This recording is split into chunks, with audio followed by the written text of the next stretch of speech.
आपण केबे देखिछंती कि पत्थर पानी रे भासीबा हेले बैतरणी नदी गर्भरू मिलिला अलौकिक पत्थर जो पत्थर पानी रे भासुछि जहाको देखिया पई लागिछि लोकंकर भिड़।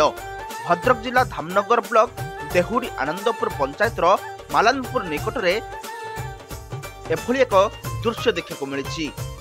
मालानपुर ग्रामर किछि युवक नदी रे गाधुवा समय बाली रे पति होइथिबा पत्थर को युवक माने पत्थरटी को काढ़ी पानी रे पकाइथिले ताहा पानी रे भासुछि।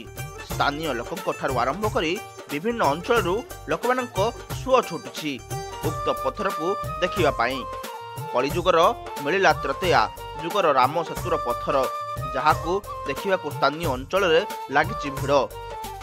से एमिति सेमिति पत्थर नुहे त्रतेया जुगर राम सेतु पत्थर उद्धार करथिबा लोकंक बुद्धिजीवी माने मत व्यक्त करछन्ती।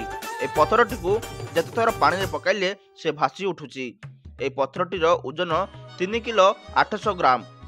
साधारणतः पत्थर पानी रे पड़िले बुड़ी जाए हेले एही पत्थर संपूर्ण भासुछि सेथिपई लोकंकर भिड़ जमुछि।